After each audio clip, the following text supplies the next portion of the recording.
মামা টিএসসি যাবেন? যা 20 টাকা ভাড়া। রিক্সাওয়ালা উদাস ভঙ্গিতে তাকিয়ে বলল, 10 টাকা নাই এখান থেকে? রিক্সাওয়ালার মুখে এবার বিরক্তির ছাপ ফুটে উঠল। রূপন্তী পাশ থেকে ওকে কোনোই দিয়ে গুঁতো মেরে বলল, বাদ দে তো বিনিতা, ওঠ তাড়াতাড়ি। বিনিতা বিরস মুখে ব্যাগের ফিতে টেনে রিক্সায় উঠে বসলো। সবাই এত বেশি ভাড়া চায়, শহরটাই দিন দিন অসহ্য হয়ে যাচ্ছে। রূপন্তী হেসে বলল, তোর এই দর কষাকষির স্বভাবটা আর গেল না। বিনিতার চোখ ছোট করে তাকালো। স্বভাব যাবে কিভাবে? যেখানে যা খুশি দাম হাঁকে, একটু দরদাম না করলে কিভাবে চলে? ওর গলায় অভিমান, যেন এই পুরো শহর শুধু ওকে ঠকাতে চায়।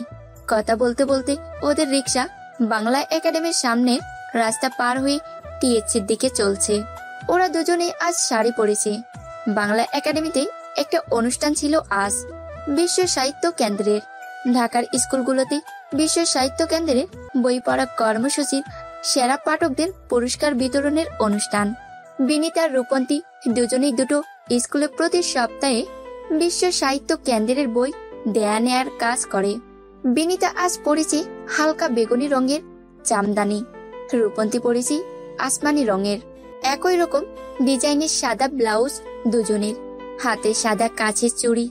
বিনীতার কপালে ছোট্ট টিপ, প্রায় কমর ছুঁতে যাওয়া চুলগুলো বেনি করে রেখেছে, আর রূপন্তীর চুলগুলো খোপায় বাঁধা। টিএসসিতে নেমে রিক্সার ভাড়া মিটিয়ে ওরা টঙের দোকানের দিকে এগোলো। দুটো মালাই চা অর্ডার করে কাঠের বেঞ্চিতে বসলো দুজন। আজকের প্রোগ্রামটা শেষ হতে একটু বেশি দেরি হয়ে গেছে। হ্যাঁ, শেষ হেমন্তের বেলা তখন প্রায় শেষের পথে। গোধূলির আলো ছড়িয়ে পড়েছে টিএসসির ইটের দেয়ালে, শুকনো পাতায়, টং দোকানের বেঞ্চের পুরনো কাঠে। হালকা শীতের বাতাসে উড়ে বেড়াচ্ছে এক টুকরো বিষাদ মাখা সোনালি আলো। গোধূলির আলো ছায়ায় বেগুনি রঙের শাড়ি পরিহিত কাজল চোখের খুবই সাধারণ মেয়েটি তাকে মুগ্ধ চোখে দেখছে একটু দূরে দাঁড়িয়ে থাকা একটা মানব। সেদিকে তার কোনো খেয়ালই নেই। সে ব্যস্ত গরম চায়ে ফু দিতে। টিএসসির চায়ের দোকানে এমন সন্ধ্যা সে মানব কতবার দেখেছে। ঘন কালো চা, টঙের দোকানের কাঠের বেঞ্চ, পাশের টেবিলে বিকেল গড়িয়ে রাত নেমে আসলেও তর্কে ব্যস্ত 2-3 জন। শীত শীত বাতাসের সাথে ভেসে আসা পুরনো গানের সুর, সবাই তার বড্ড চেনা। কিন্তু আজ সন্ধ্যাটার মাঝে যেন অদ্ভুত একটা মায়া মিশে আছে। বেগুনি শাড়ি পরিহিত মেয়েটা 2 হাতে চায়ের কাপ ধরে আছে। ধোঁয়া উঠছে কাপ থেকে। সে হালকা ফু দিয়ে ধোঁয়াগুলো সরিয়ে নিচ্ছে। চায়ের কাপে ফু দিতে দিতেই বান্ধবীর সঙ্গে কি একটা নিয়ে হাসলো। ঠোঁটের কোণে চঞ্চল একটা ভঙ্গি ফুটে উঠল, আবার মুহূর্তের মধ্যেই মিলিয়ে গেল। কি সাধারণ একটা দৃশ্য, অথচ ঠিক যেন ততটাই অসাধারণ ঠেকছে। গায়ের রঙের সাথে সন্ধ্যার আলো এসে মিশে গেছে। চুলগুলো বেলুনিতে বাঁধা, কপালে ছোট্ট একটা টিপ, চোখের কাজল সন্ধ্যার আলোয় আরো গাঢ় লাগছে। আর ঠোঁটের কোণে লেগে থাকা মিষ্টি হাসিটা কেন এত সাধারণ কিছু হঠাৎ করে এত অসাধারণ লাগছে। একজোড়া চোখ তাকিয়ে আছে নিবিষ্টভাবে বুঝতে পারছে তাকিয়ে থাকাটা ঠিক হচ্ছে না, কিন্তু দৃষ্টি সরিয়েও নিতে পারছে না। মেয়েটির কোনো হুঁশ নেই। সে তো গল্পে মশগুল বান্ধবীর সাথে। শফিন, চল উঠি এবার। অর্ণব চায়ের কাপ নামিয়ে রাখলো। সন্ধ্যার আকাশ গাঢ় হয়ে আসছে। শীতের হালকা বাতাস বইতে শুরু করেছে চারপাশে। দোস্ত চল আরেক কাপ চা খাই। শাপিন কিছুটা অন্যমনস্ক ভঙ্গিতে বলল। ওর চোখ তখন অন্য একদিকে আটকে আছে। অর্ণব ভ্রুকুচকে তাকিয়ে রইল ওর দিকে। ইতিমধ্যে দুজনে 2 কাপ করে চা শেষ করে ফেলেছে। শাপিন অর্ণবের সন্দেহজনক দৃষ্টি দিকে ভরকালো। ক্যাবলাকান্ত মার্কা হাসি দিয়ে বলল, না থাক, চল যাই। অর্ণবের ভ্রু এবার আরো কুচকে গেল। ব্যাপার কি তোর বলতো? কোথাও গন্ডগোল আছে মনে হচ্ছে। কই না তো। শাপিন গলা খাকারি দিল, কিন্তু ঠোঁটের কোণের হাসিটা ঠিক লুকাতে পারল না।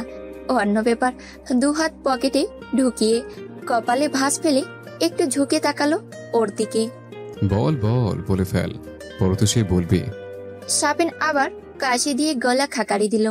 তারপর খুব ধীরে মাথাটা একটু কাত করলো একদিকে। ওইদিকে দেখ, আকাশি রঙের শাড়ি পরেছে যে মেয়েটা, দেখে মনে হচ্ছে যেন এক টুকরো আকাশ। অর্ণব চোখ সরিয়ে তাকালো সেদিকে, তারপর নিঃশব্দে মাথা ঝাঁকালো। আচ্ছা, এই ব্যাপার, বুঝলাম। তারপর খুব স্বাভাবিকভাবে বলল, তো কালকে যেটা ভাইবে আছে সে কথা মনে আছে তো? সাপিনের মুখ একেবারে ভোতা হয়ে গেল এবার। কিসের মধ্যে কি রে ভাই? উফ, আনরোমান্টিক কোথাকার। অর্ণব মুখে কোনো ভাবান্তর হলো না, হাত দুটো পকেটে রেখে তাকিয়ে রইল সাপিনের দিকে। সাপিন এবার ধৈর্য হারিয়ে মুখটা কাদো কাদো করে বলল, কোথায় তুই মেয়েটার সাথে কথা বলার একটা ব্যবস্থা করে দিবি তা না, তুমি আছো তোমার ভাই বানিয়া দেখ। অর্ণব হেসে ওর কাঁধে একটা চাপড় দিয়ে বলল, আকাশ বাতাসের সাথে পরে কথা বলিস, চল এখন এক কথা পড়া বাকি। সাপিন অসহায় মুখে তার ভালোবাসার এক টুকরো আকাশের দিকে শেষবারের মতো তাকিয়ে দীর্ঘশ্বাস ফেলল। এমন বন্ধু কে চায়? হ্যাঁ, অর্ণব নির্লিপ্ত মুখে বিল মিটিয়ে হাঁটা ধরল সামনের দিকে। চায়ের বিল মিটিয়ে অর্ণব আর সাপিন যখন বের হচ্ছে, বিনিতারাও তখন বের হচ্ছে। সন্ধ্যা হয়ে আসছে, সন্ধ্যার আগে হলে ফিরতে হবে, কিন্তু আশেপাশে কোনো রিকশাই দেখা যাচ্ছে না। দূরে একটা রিকশা দেখতে পেয়ে বিনিতা হাতের ইশারায় ডাকলো। ঠিক তখনই অর্ণবও ওই একই রিকশাকে ডেকেছে। রিকশা কাছে আসতেই রিকশাওয়ালা বলল, দুজনেই তো ডাকলেন, এখন কে যাবেন বলেন? বিনিতারা দেখলো ছেলে দুটোকে ওদের থেকে কিছুটা দূরত্বে দাঁড়িয়ে আছে। কিছু না বলে ওরা সামনের দিকে হাঁটতে শুরু করলো। তখনই পিছন থেকে শুনতে পেল একটা কণ্ঠ, এই যে মিস, রিক্সাটা বরং আপনারাই চলে যান, এরপর আর রিক্সা পাবেন না বোধ হয়। তারপর রিকশাওয়ালার উদ্দেশ্যে বলল, মামা, ওনাদেরই নিয়ে যান। বিনিতা পিছন ফিরে দেখলো যে ছেলেটা রিকশা ডেকেছিল সেই ছেলেটাই বলছে। রিকশা ততক্ষণে ওদের সামনে এসে দাঁড়িয়েছে। সুফিয়া কামাল হল চলেন। দুজনেই উঠে বসলে রিকশা চলতে শুরু করলো কবি সুফিয়া কামাল হলের উদ্দেশ্যে। দোস্ত, এরা মনে হয় সুফিয়া কামাল হলে থাকে। সাপিনের চোখে একটুখানি আশার আলো দেখা গেল। অর্ণব সেদিকে একটুও মনোযোগ না দিয়ে মাথা ঝাঁকিয়ে বলল, হবে হয়তো, চল যাই, অনেক পড়া বাকি। অর্ণব ও সাপিন দুজনেই ঢাকা মেডিকেল কলেজে ইন্টার্নশিপ করছে। প্রায় শেষের দিকে। ওদের বাসা মেডিকেল কলেজের পাশে। বাসাটা ওরা দুজন মিলেই ভাড়া নিয়েছে। পরদিন অর্ণব নীলক্ষেত গিয়েছিল একটা বই কিনতে। তখন ওর দেখা হয়ে যায় বিনিতাদের সাথে। বিনিতা প্রথমে চিনতে না পারলেও রূপন্তী চিনে পেলে প্রথমবারেই। কেমন আছেন ভাইয়া? কালকে আপনার সাথেই দেখা হয়েছিল না? অর্ণব সৌজন্যতামূলক হাসলো। হ্যাঁ, আমি ভালো আছি, আপনারা কেমন আছেন? আমরাও ভালো আছি। বই কিনতে এসেছেন? হেসে উত্তর দিল রূপন্তী। হ্যাঁ, মেডিকেলের একটা বই কিনতে এসছে। আপনারা কি বই কিনবেন? রূপন্তী বিনিতার দিকে তাকিয়ে বলল, বিনিতা কিছু উপন্যাসের বই কিনবে। আজকে আমাদের ক্লাস নেই, তাই এই সময়ে আসা। আমার ঘুমানোর ইচ্ছা ছিল, কিন্তু এই বিনিতা জোর করে নিয়ে এসেছে। বিনিতা কথা বলল এতক্ষণে। আসলে আমি সকাল থেকে বোর ফিল করছিলাম, তাই ভাবলাম নীলক্ষেত থেকে ঘুরে আসি, বইও কেনা হয়ে যাবে। ও, আপনারা কিসে পড়াশোনা করছেন? অর্ণব জিজ্ঞেস করলো। রূপন্তী বলল, ঢাকা বিশ্ববিদ্যালয়ে অনার্স দ্বিতীয় বর্ষে। ও আচ্ছা, আমার বইটা পেয়ে গেছে। আপনাদের কেনা হয়েছে? অর্ণব ওর কাঙ্ক্ষিত বইটি দোকানদারের দিকে বাড়িয়ে দিল। কি রে বিনিতা, হয়েছে তোর? হ্যাঁ, এই তো হয়ে গেছে মামা, এই বইগুলো নিব। দোকানদার অর্ণব আর বিনিতা দুজনার বই প্যাক করতে শুরু করলো। আচ্ছা, তাহলে আমাদের পরিচয় উপলক্ষে এক কাপ চা খাওয়া যাক, কি বলেন মিস রূপন্তী? অর্ণব বলল এবার। হ্যাঁ, খাওয়া যায়। রূপন্তী সুহাসে উত্তর দিল। টি স্টলে 3টে চায়ের অর্ডার দিয়ে অর্ণব ফোন লাগালো সাপিনের নাম্বারে। শাফিন, কই তুই? আমি তো এখনো হসপিটালে আছি, এখন ওয়ার্ড শেষ হলো কেবল, বের হবো একটু পরেই। তুই কোথায়? আমি নীলক্ষেত এসেছিলাম একটা বই কিনতে।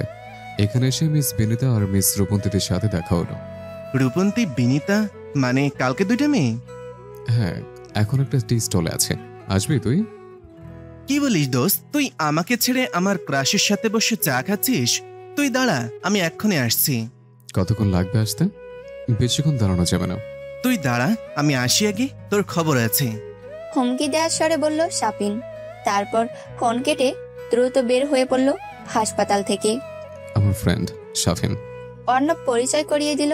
হ্যালো। শাপিন হাত নড়ালো বিনিতাদের উদ্দেশ্যে। হাই, আমি রূপন্তী। আমি বিনীতা। কেমন আছেন? জি ভালো আছি, আপনারা কেমন আছেন? আমরাও ভালো আছি। রূপন্তী জবাব দিল এবার। আমারও অর্ণবের সাথেই আসার কথা ছিল, হঠাৎ ওয়ার্ডে ডিউটি পড়ে গেল। ওয়ার্ড শেষ করে বের হতে হতে দেখি দেরি হয়ে গেছে। আপনাদের সাথে অর্ণবের দেখা হলো কোথায়? ওকে তো কোথাও খুঁজে পাওয়া যায় না, সারাদিন কাজ নিয়ে পড়ে থাকি। একসাথে অনেকগুলো প্রশ্ন করে বসলো শাপিন। আমরা বই কিনতে এসেছিলাম, উনিও বই কিনতে এসেছিলেন। বইয়ের দোকানে দেখা হলো। রূপন্তী ওনাকে প্রথম চিনতে পেরেছে, সেখান থেকে কথা হলো। বিনিতা বলল। হ্যাঁ পড়ছি, মানে আমাদের দুইজনের ইন্টার্নশিপ শেষের দিকে। আপনারা কিসে পড়ছেন? নিন, চা চলে এসছে। চা চলে আসতেই অর্ণব বলল এবার। সবাই চা খাওয়া শুরু করলেও বিনিতা চা হাতে নিয়ে বসে আছে, একটু পর পর ফু দিচ্ছে। কি ব্যাপার, আপনি খাচ্ছেন না চা? কোনো সমস্যা? অর্ণব খেয়াল করলো বিনিতা তখন থেকে চায়ে ফু দিয়ে যাচ্ছে। না না, কোনো সমস্যা নেই।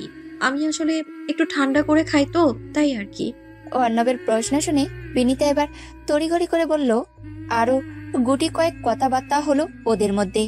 চায়ের আড্ডা শেষে এবার বিদায় নেবার পালা। বিনিতা রূপন্তী অর্ণবদের থেকে বিদায় নিয়ে হলের দিকে রওনা দিল। শাপিনরাও ফিরে গেল বাসার দিকে। অর্ণব, আমার না রূপন্তী মেয়েটাকে খুব ভালো লেগেছে। এত কথা হলো, কিন্তু দেখেছিস নাম্বার নিতে ভুলে গেছি। আবার কিভাবে দেখা হবে? তোর তো কত মেয়ে কি ভালো লাগে, এটা নতুন কি? অর্ণব ওর দিকে চোখ ছোট করে তাকালো। শাপিন প্রতিবাদ করতে চাইল অর্ণবের কথার। আরে না, এবারে ব্যাপারটা আলাদা, বুঝতে পারছিস না? রূপন্তীকে আমার বেশি ভালো লেগেছে। আচ্ছা বুঝেছে, আরেকদিন দেখা হলে নাম্বার নিয়ে নিস। আরেকদিন দেখা হবে কিভাবে সেটাই তো বুঝতে পারছি না। শাপিনের গলার হতাশা অর্ণবের গলাটা যেন একটু রহস্যময় শোনালো এবার। দেখা যাক আবারও দেখা হয় কিনা। হল জুড়ে ছুটির দিনের নিস্তব্ধতা, ক্লাস নেই, সবাই বেশিরভাগই ঘুমাচ্ছে। বিনিতা চুপচাপ টেবিলে বসে পড়ছিল। রুমের অন্য দুজন তখনও ঘুমিয়ে, আরেকজন বাইরে গেছে। হঠাৎ করেই বিনিতার মনে হলো ও যেন শ্বাস নিতে পারছে না ঠিক মতো। বুকের ভিতরটা কেমন ভারী হয়ে আসছে। ওর হাত নিজের অজান্তেই গলায় চলে গেল। রিমি আপু, বিনিতার রুমমেট, যখন রুমে ঢুকছিল তখনই সে খেয়াল করলো বিনিতাকে। ওর মুখ চোখ কেমন ফ্যাকাশে হয়ে উঠেছে। মেয়েটা তাড়াতাড়ি বিনিতার কাছে এগিয়ে এলো। কি হয়েছে তোমার বিনিতা? তোমার শরীর খারাপ লাগছে? রিমি আপু কপালে হাত রেখে অনুভব করার চেষ্টা করলো জ্বর আছে কিনা। আপু, কেমন যেন নিঃশ্বাস নিতে পারছি না। বিনিতার কণ্ঠ অসহায় শোনালো। কি বলছো তুমি? শ্বাসকষ্ট হচ্ছে? রিমি আপু চিন্তিত গলায় জিজ্ঞেস করলো। বিনিতা মাথা নাড়ল। ও কথা বলতে পারছে না, বুকের ভিতরটা যেন চেপে আসছে। একটু দাঁড়াও, আমি রূপন্তীকে ডেকে আনি। রিমি আপু এক মুহূর্ত দেরি না করে পাশের রুমে ছুটে গেল। রূপন্তী তখন অলসভাবে বিছানায় শুয়ে ফোন স্ক্রোল করছিল। ও ঘুম থেকে উঠেছে একটু আগেই। রিমি আপু তাড়া দেয়া গলা শুনে লাফ দিয়ে উঠল বিছানা থেকে। রূপন্তী, বিনিতা শ্বাসকষ্ট হচ্ছে, তাড়াতাড়ি চল। কি বলছেন আপু? আসছে।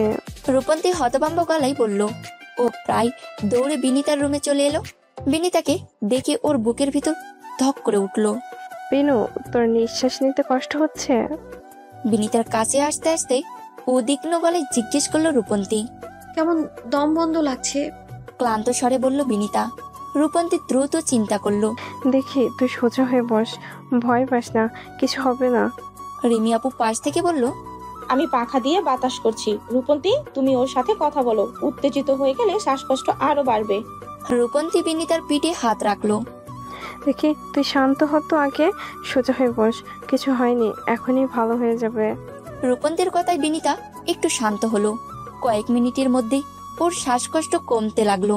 এখন কেমন লাগছে? স্বস্তির নিঃশ্বাস ফেলে জিজ্ঞেস করলো রূপন্তী। ক্লান্ত স্বরে বলল বিনীতা, এখন একটু ভালো লাগছে। তোমার কি আগে থেকে শ্বাসকষ্টের সমস্যা আছে? রিমি আপু জিজ্ঞেস করলেন। না আপু, কখনো হয়নি। বিল্ডিং এর পাশের খালি জায়গায় কেউ কিছু একটা পড়েছে, ধোয়া থেকে বোধহয় সমস্যা হয়েছিল। উত্তর দিল বিনিতা। বিনিতা, রেডি হ, ডাক্তার দেখিয়ে আসি। এটা শুধু ধোয়ার জন্য নাকি অন্য কিছু সেটা দেখার দরকার। প্রাথমিক অবস্থায় পরীক্ষা করানো ভালো, পরে যদি বাড়াবাড়ি হয়। রূপন্তী বলল। পাশ থেকে বিনিতা অবাক হয়ে তাকালো। উফ, তেমন কিছু হয়নি তো, ডক্টর দেখানোর দরকার নেই। কিছু হয় নাই, সেই জন্যই তো একটু আগে ভয় পেয়ে শ্বাসকষ্ট আরো বাড়িয়ে ফেলেছিলে। চুপ, রেডি হও। ওদের গন্তব্য এখন ঢাকা মেডিকেল। বিনিতারা চেম্বারের সামনে বসে আছে। আরো দুজন পরে বিনিতা সিরিয়াল। ভিতরে ঢুকে বিনিতা দেখলো চেম্বারের ডক্টর আফাস আহমেদ বসে। আফাস আহমেদ বিনিতার বাবার বন্ধু। আসসালামু আলাইকুম আঙ্কেল। ওয়ালাইকুম আসসালাম। আরে বিনিতা মা, তুমি কেমন আছো? আমি ভালো আছি আঙ্কেল, আপনি কেমন আছেন? আমিও ভালো আছি। হঠাৎ এইখানে যে, কোনো সমস্যা? আঙ্কেল, আজকে সকালে হঠাৎ করে শ্বাসকষ্ট হচ্ছিল। আজকেই কি প্রথম হয়েছে, নাকি আগের থেকেই সমস্যা? না আঙ্কেল, আজকেই প্রথম। আচ্ছা, তুমি বসো। এরপর ডক্টর আফাস আহমেদ তার পাশে বসে থাকা ইন্টার্ন ডক্টর অর্ণবকে উদ্দেশ্য করে বললেন, অর্ণব, তুমি ওর প্রাইমারি চেক আপটা করে আমার কাছে পাঠাও। বিনিতা এতক্ষণে খেয়াল করলো আফাস আহমেদের পাশের একটা চেয়ারে অর্ণব বসা। আজকে ওকে দেখে বিনিতা চিনতে পেরেছে। জি স্যার। মিস বিনিতা, আপনি আমার সাথে আসুন। যাও বিনিতা, অর্ণব তোমার প্রাথমিক চেক আপ করে আমাকে রিপোর্ট দিক, তারপর আমি দেখছি। কেমন আছেন মিস বিনিতা? ভালো, আপনি কেমন আছেন? আমিও আছি। এই কাজের প্রেশারে চ্যাপ্ট হয়ে যাচ্ছে। তারপর বলুন, আপনার শ্বাসকষ্ট কি প্রথম আজকে সকালে হয়েছে? হ্যাঁ, আজকেই। আচ্ছা, তাহলে প্রথমে আপনার হার্ট রেটটা দেখি। স্টেথোস্কোপ দিয়ে অর্ণব বিনিতার হার্ট রেট পরীক্ষা করছে। বিনিতার হৃদস্পন্দন শুনে অর্ণব নিজের হৃদস্পন্দনের অস্বাভাবিকতা খেয়াল করলো। গতদিনের ছোটখাটো ভালো লাগাটা আজ হঠাৎ করেই বড় রূপ ধারণ করেছে যেন। বিনিতার হৃদস্পন্দনের তালে তালে যেন ওর হৃদয়ও স্পন্দিত হচ্ছে। অর্ণবের সবকিছু এলোমেলো লাগছে। অর্ণব নিজেকে সামলে নিয়ে বিনিতার দিকে তাকালো। মুখটা আগের মতোই স্বাভাবিক রাখতে চাইছে, কিন্তু বুকের ভিতর যে ঝড় বইছে তা থামানোর উপায় নেই। আপনার হার্ট রেট একটু দ্রুত, তবে সেটা শ্বাসকষ্টের কারণ হতে পারে। অর্ণব বলল, আর কিছু অনুভব করছিলেন? মাথা ঘুরছিল? বুকে চাপ লাগছিল? মাথা একটু হালকা লাগছিল, তবে এখন ঠিক আছি। বিনিতা স্বাভাবিক ভঙ্গিতে বলল। অর্ণব আরেকবার ওর দিকে তাকালো। বিনিতা হয়তো জানেও না ঠিক এই মুহূর্তে ওর হৃদস্পন্দন কার জন্য এলোমেলো হয়ে আছে। এটা কি সত্যিই ভালো লাগা, নাকি কোনো এক অদ্ভুত টান? আপনার অক্সিজেন স্যাচুরেশন ঠিক আছে, কিন্তু ধোয়ার কারণে অ্যালার্জির রেসপন্স হতে পারে। অর্ণব রিপোর্টে কিছু নোট লিখতে লিখতে বলল, ডক্টর আফাস আহমেদ স্যার চূড়ান্ত সিদ্ধান্ত নেবেন, তবে আপাতত আপনাকে কিছু সময় পর্যবেক্ষণে রাখা দরকার। মানে আমাকে এখানেই থাকতে হবে? মানে উফ। হ্যাঁ, অন্তত কিছুক্ষণ। আপনার অক্সিজেন স্যাচুরেশন ঠিক আছে, তবে শ্বাসকষ্টের কারণ হিসেবে ধোয়ার অ্যালার্জিক রেসপন্স মনে হচ্ছে। তবুও যেহেতু এটা প্রথমবার হয়েছে, আমরা নিশ্চিত হতে চাই যে কোনো সেকেন্ডারি রিয়াকশন হচ্ছে কিনা। মানে অ্যালার্জিক রিয়াকশনের ক্ষেত্রে কখনো কখনো একটু দেরিতে আবার সমস্যা দেখা দিতে পারে, যেমন আবার শ্বাসকষ্ট হওয়া, গলা ফুলে যাওয়া বা কোনো অস্বস্তি। সাধারণত কিছুক্ষণ পর্যবেক্ষণে রাখলে বোঝা যায় সমস্যা বাড়বে নাকি কমবে। এটা বলার পর অর্ণবের নিজের মনে প্রশ্ন এলো, কিন্তু না, বিনিতাকে তো সত্যি পর্যবেক্ষণ রাখা দরকার। রূপন্তী চেম্বারের বাইরে অস্থির হয়ে বসে আছে। একটু পরপর দরজার দিকে তাকাচ্ছে। ভিতরে বিনিতা এতক্ষণ লাগছে কেন? বিনিতার এবার মনে পড়ল বাইরে বসে থাকা রূপন্তীর কথা। এতক্ষণে অস্থির হয়ে গেছে বোধহয়। উফ, এই রূপন্তীটা না, আমি তো আসতেই চাইনি, আর এখন এইখানে আটকে গেলাম। এখনো বাইরে বসে বসে কি করছে কে জানে। বিনিতা বিড়বিড় করে বলল, কিন্তু অর্ণব ওর কাছাকাছি বসে থাকায় সবাই পরিষ্কার শুনতে পেল। অর্ণব এবার রিপোর্ট লেখার ফাঁকে বলল, আপনি চাইলে নার্সকে বলতে পারি, ও বাইরে গিয়ে আপনার বন্ধুকে জানিয়ে দেবে। আর চাইলে আপনাকে এখনো ছেড়ে দিতে পারি, কিন্তু পরে যদি সমস্যা বাড়ে তখন আরো বেশি ঝামেলা হবে। এটা স্রেফ নিশ্চিত হওয়ার জন্য।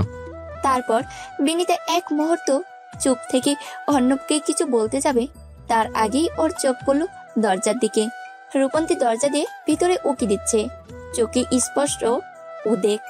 ও নিশ্চয়ই ভাবছে এতক্ষণ হয়ে গেল, কিন্তু বিনিতা এখনো বের হচ্ছে না কেন। ডক্টর আফাস আহমেদ রূপন্তীকে দেখে মনে করলেন ও হয়তো পরবর্তী রোগী। তিনি সরাসরি জিজ্ঞেস করলেন, আপনি কি নেক্সট পেশেন্ট? তাহলে কিছুক্ষণ অপেক্ষা করুন, যিনি ভেতরে আছেন তার একটু সময় লাগবে। রূপন্তীর সঙ্গে সঙ্গে মাথা নাড়িয়ে বলল, না না, আমি পেশেন্ট নই আসলে। আমি ভিতরে যে আছে মানে বিনিতা, ওর সাথে এসেছে। ডক্টর আফাস একটু হাসলেন। তাহলে তো চিন্তার কিছু নেই, তোমার বন্ধু ঠিক আছে, চিন্তা করো না। ভেতরে আসো, বিনিতা ওর পাশে আছে। ইশারায় পদ্মার ওপাশটা দেখালেন তিনি। Thank you doctor. রূপন্তী এগিয়ে গেল ওদিকে। পদ্মার ওপাশে যেতেই রূপন্তী দেখল অর্ণব আছে বিনিতার সাথে।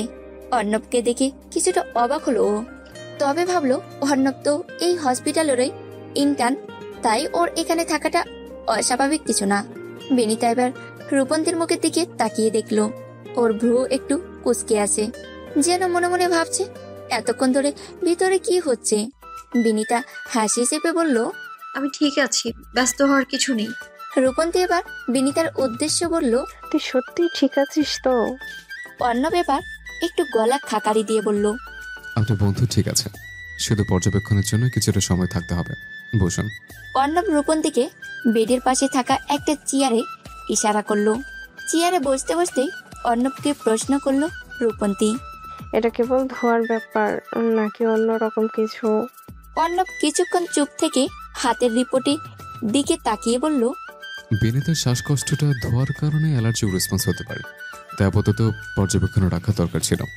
তবে এখন সবকিছু ঠিকঠাক, তেমন কোনো সমস্যা নেই। তবে সামনের দিনগুলোতে সতর্ক থাকতে হবে। রূপন্তী চিন্তিত ভঙ্গিতে মাথা নাড়ল। বুঝতে পেরেছি। বিনিতা রূপন্তীর দিকে তাকিয়ে বলল, এখন তো ঠিক লাগছে আমার, এত চিন্তা করিস না তো। অর্ণব সোজা হয়ে দাঁড়িয়ে বিনিতাকে আবার পরীক্ষা করলো। প্রথমে হার্ট রেট ও শ্বাস প্রশ্বাসের গতি দেখলো, তারপর অক্সিজেন স্যাচুরেশন চেক করলো। সবকিছু ঠিক থাকায় নিশ্চিতভাবে বলল, হ্যাঁ, এখন ঠিক আছে, সবকিছু ঠিকঠাক আছে, আসুন। তারপর লেখা রিপোর্টগুলো নিয়ে আফাস আহমেদের টেবিলে চলে গেল অর্ণব। ডক্টর আফাস সব দেখে শুনে বললেন, সবকিছু নর্মাল আছে। রূপন্তী এবার সত্যি স্বস্তির নিঃশ্বাস ফেললো। ঠিক আছে, তাহলে এবার চলে যাওয়া যাবে, তাই না? আফাস আহমেদ বললেন, হ্যাঁ, এখন তুমি যেতে পারো। তবে বিনিতা, আগামীতে যদি কোনো সমস্যা হয় দুটো ডাক্তার দেখাবে, খুব একটা দেরি করো না। বিশেষ করে যে সব জায়গায় ধোঁয়া বা দূষণ বেশি থাকে সেখান থেকে দূরে থাকার চেষ্টা করো। বিনিতা এবার কৃতজ্ঞতা নিয়ে বলল, জি আঙ্কেল, ধন্যবাদ। আফাস আহমেদ আবার বললেন, তবে একটা কথা বলতে ভুলে গেছি, আমি ইসিজি করিয়ে নিতে বলবো, এতে আরও পরিষ্কার ধারণা পাওয়া যাবে। বিশেষ করে যদি হার্টের কোনো সমস্যা থাকে, তুমি চাইলে এখনই প্যাথোলজি বিভাগে যেতে পারো। বিনিতা একটু চিন্তিত হয়ে বলল, ঠিক আছে আঙ্কেল, আমি ইসিজি করিয়ে নেব। অর্ণব তখন রিপোর্টের কিছু নোট নিচ্ছিল। চোখ তুলে এক মুহূর্ত বিনিতার দিকে তাকালো, তারপর বলল, নিজের খেয়াল রাখুন মিস বিনিতা। বিনিতা একটু অবাক হলো। ডাক্তারদের মুখে এমন কথা স্বাভাবিক, কিন্তু কেন জানি আজ কথাটা একটু অন্যরকম লাগলো ওর কাছে। রূপন্তী ওর হাত টেনে বলল, চল, অনেক দেরি হয়ে গেছে। বিনিতা পিছনে একবার তাকিয়ে দেখলো অর্ণব ওদের বেরিয়ে যেতে দেখছে, কিন্তু চোখের ভাষাটা যেন অন্যরকম। সেটা কি উদ্বেগ নাকি অন্য কিছু? তবে এইসব ভাবার সময় পেল না বিনিতা। রূপন্তী ওকে প্রায় টেনে বের করে আনলো চেম্বার থেকে। তারপর ওরা দ্রুত চলে গেল প্যাথোলজি বিভাগের দিকে। পরদিন সকাল 7:30। 7টার দিকে এসে বিনিতারা কালকে রিপোর্ট কালেক্ট করেছে। বিনিতা এখন ডাক্তারের চেম্বারে গিয়েছে রিপোর্ট দেখাতে। রূপন্তী একটু চিন্তিত মন নিয়ে পাশের বসার জায়গায় বসে কখনো আবার উঠে দাঁড়িয়ে আশপাশটা ঘুরে দেখছিল। হাসপাতালের করিডোরে বেশ ভিড়, রোগী এবং তাদের স্বজনদের পদচারণায় শোরগোল তৈরি হয়েছে। ঠিক তখনই ওর সামনে এসে দাঁড়ালো সাপিন। আরে মিস রূপন্তী, আপনি এখানে? সাপিন অবাক হয়ে বলল।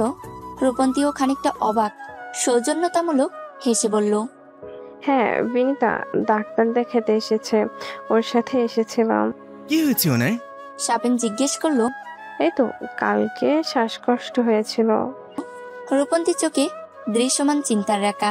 এখন কেমন আছে? সাপিন কণ্ঠে খানিকটা উদ্বেগ দেখা গেল। ঠিক আছে এখন, তবে ডাক্তার আরও কিছু পরীক্ষা করতে বলেছিল। আজকে সে রিপোর্টগুলো দেখাতে এসেছিলাম। রূপন্তী বলল। কোন বিভাগে দেখিয়েছেন? শাপিন জিজ্ঞেস করলো। প্রাথমিক পর্যায়ে তো মেডিসিন বিভাগেই দেখিয়েছে। রূপন্তী বলল। তারপর একটু থেমে যেন কিছু ভাবতে ভাবতে বলল, তবে ডক্টর বলেছে আশা করা যায় কোনো বড় সমস্যা হবে না। অর্ণব তো মেডিসিন বিভাগে আছে, ওর সাথে দেখা হয়েছে? শাপিনের খেয়াল হলো হঠাৎ। হ্যাঁ, উনি বিনিতার চেক আপ করেছেন। রূপন্তী এক পলক তাকালো শাপিনের দিকে। শাপিন এবার মাথা নাড়ল। আচ্ছা, বিনিতা এখন কোথায়? ও ইসিজির রিপোর্টে দেখাতে ভেতরে গেছে। রূপন্তী বলল। ও, তো চলুন আমরা ক্যান্টিনে বসি, আমার ওয়ার্ড শুরু হতে দেরি আছে। সকালে খেয়ে এসেছেন? শাপিন জিজ্ঞেস করলো। না, আসলে সকালে তাড়াহুড়ো করে বের হয়েছিলাম, খাওয়া হয়নি। রূপন্তী বলল। আমিও খেয়ে আসিনি। শাপিন বলল।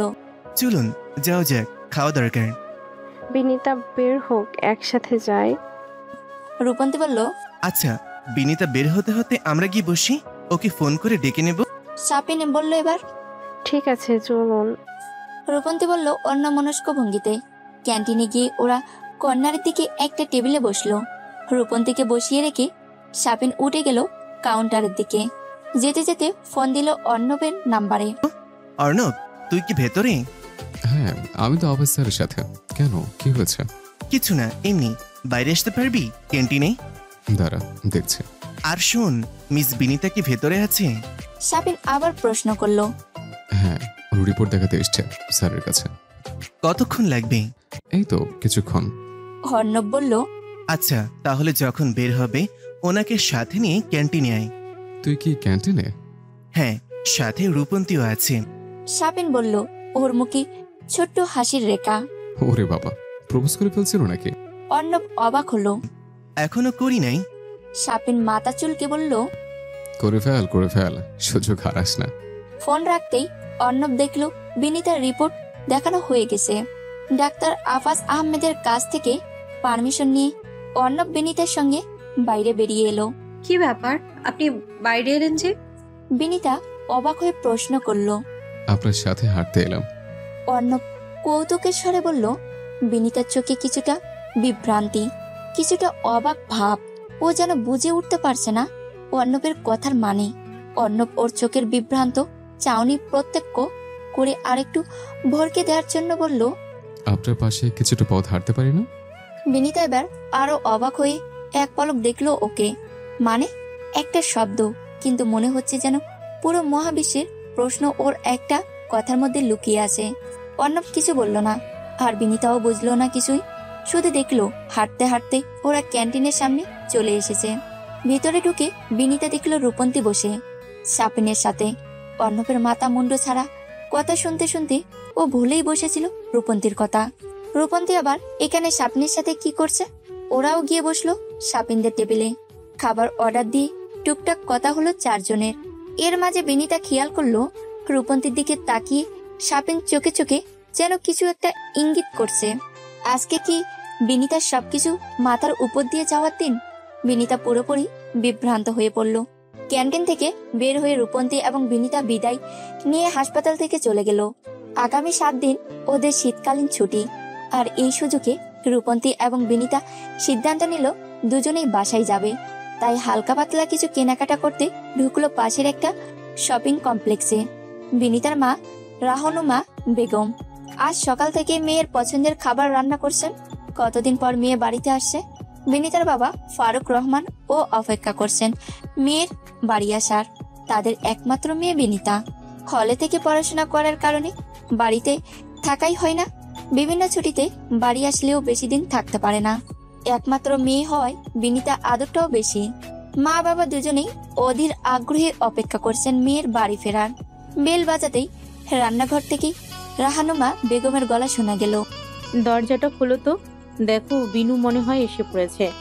ফারুক সাহেব সোফা থেকে উঠে দরজা খুললেন। প্রায় 3 মাস পর দেখছেন মেয়েকে। বিনিতাও এতদিন পর বাবাকে দেখে ছুটে এসে গলা জড়িয়ে ধরল। কেমন আছো আব্বু? ফারুক সাহেবও অনেকদিন পর মেয়েকে কাছে পেয়ে আবেগপ্রবণ হয়ে পড়লেন। আমি ভালো আছি মা, তুমি কেমন আছো? আমিও ভালো আছি আব্বু। আম্মু কোথায়? এতক্ষণে রাহানুমা বেগমও রান্নাঘর থেকে বেরিয়ে এসেছেন। আম্মু? বিনিতা ছুটে গিয়ে মায়ের গলা আঁকড়ে ধরল। কুশলাদি বিনিময় শেষে রাহানুমা বেগম বিনিতাকে ঘরে গিয়ে ফ্রেশ হতে বললেন। এতদিন পর বাড়ি ফিরলে গোসল করে একটু বিশ্রাম নাও। বিনিতা মায়ের কথায় সম্মতি জানিয়ে দোতলায় চলে গেল। নিজের ঘরে পা রেখে অনুভব করলো কতদিন পর এলো এই ঘরটায়। প্রতিবারই যখন আসে মনে হয় ঘরটা এতদিন পরই ফেরার অপেক্ষা করছিল। আজ শুক্রবার, ছুটির দিন। বিনিতার বাবা ফারুক সাহেব আজ বাসায় আছেন। বিনিতার মা রাহানুমা বেগমের এক পুরনো বান্ধবীর বাসায় দাওয়াতে যাওয়ার কথা বিনিতাদের। বিনিতা আর রাহানুমা বেগম রেডি হয়ে গাড়িতে অপেক্ষা করছেন বিনিতার বাবার জন্য। তিনি গাড়ির চাবি ভিতরে ফেলে এসেছেন রাহানুমা বেগমের তাড়াহুড়ায়। বিনিতারা সকাল সকালেই বেরিয়ে পড়েছে। পুরনো বান্ধবী, কতদিন পর দেখা, কত গল্প, কত কথা জমে আসে। তাই বান্ধবীর সাথে দেখা করার তর সইতে না পেরে তাড়াতাড়ি বেরিয়ে পড়েছেন। গাড়িতে বসে রাহানুমা বেগম ফোন দিলেন বান্ধবীর নাম্বারে। কি রে রাহানুমা, তোরা কত দূর? এই তো রওনা দিয়েছি, আসছি। বিনিতা আসছে না সাথে? হ্যাঁ, বিনু আছে। ঠিক আছে, তাড়াতাড়ি আয় তাহলে, রাখছি। ফোন রাখতেই ফারুক সাহেব ফোন কাটলেন। বিনু, দেখ তোর মা বান্ধবীর সাথে দেখা করার জন্য কেমন উতলা হয়ে আসছে।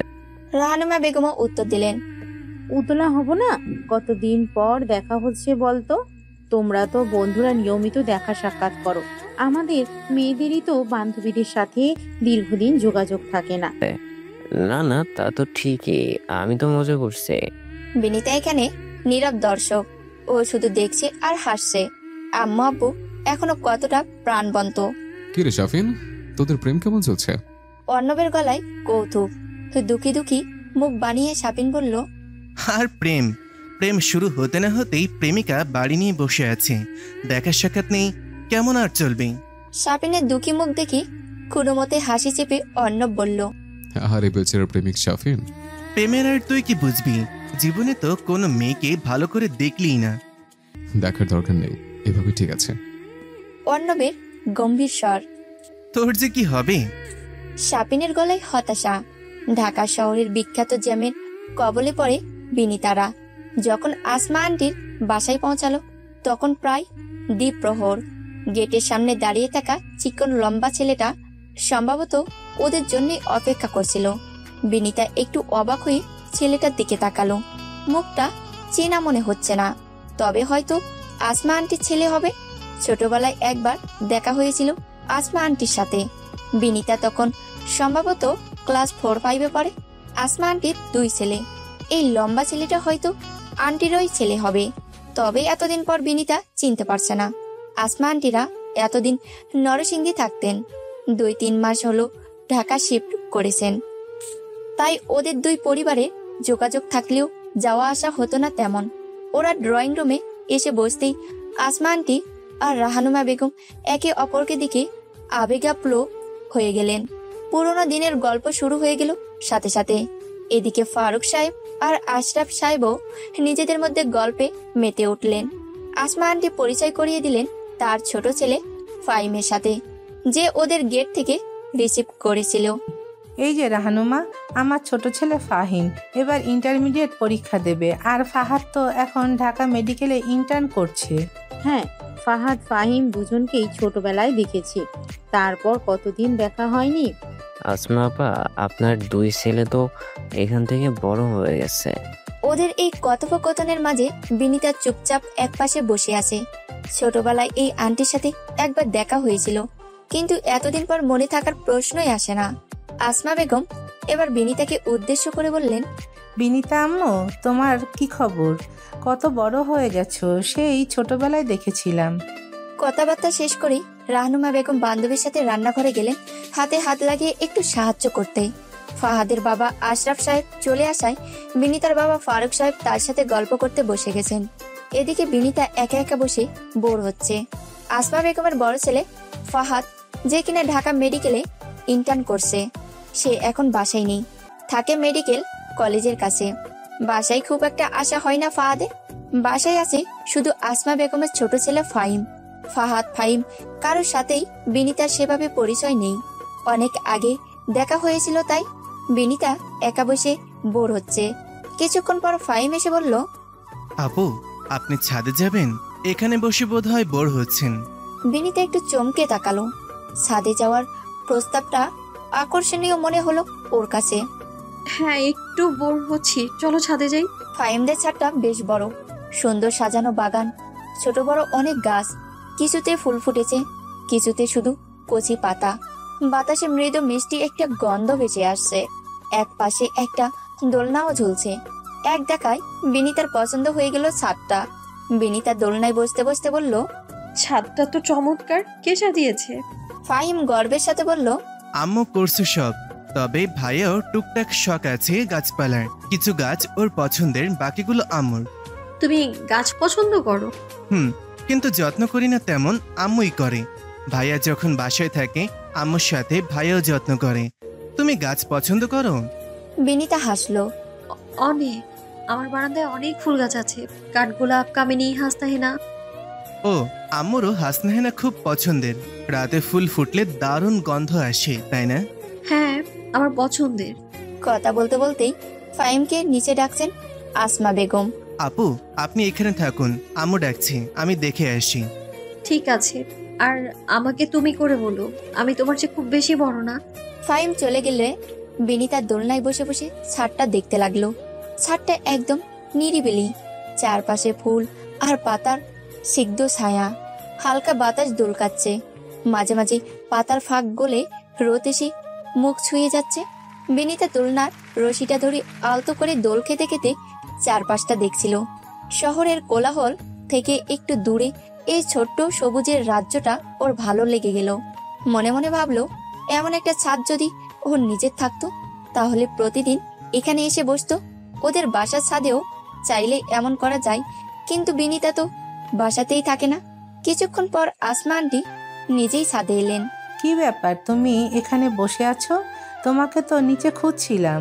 আন্টি, ছাদটা এত সুন্দর, আপনি সাজিয়েছেন? তোমার পছন্দ হয়েছে? আসমা আন্টি হাসলেন। হ্যাঁ, খুব। এত গাছ, এত ফুল, একদম নিরিবিলি আর শান্ত একটা পরিবেশ।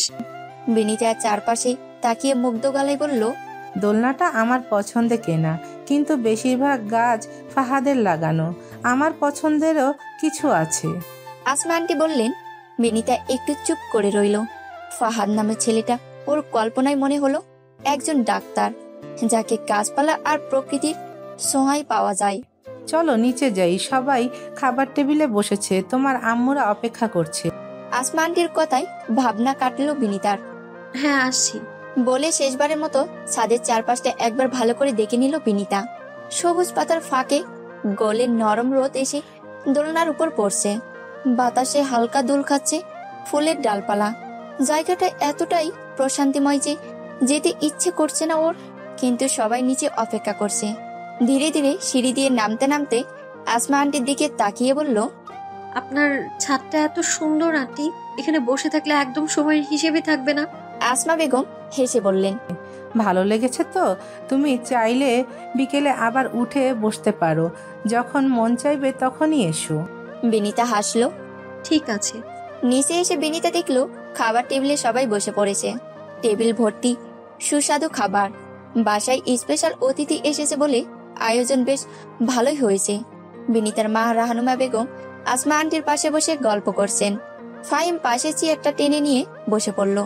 বিনিতা, তুমি কি খাবে, মাছ নাকি মাংস? আসমা আন্টি জিজ্ঞেস করলেন। আমি একটু একটু করে দুটোই নেব। বিনিতা হাসি মুখে বলল।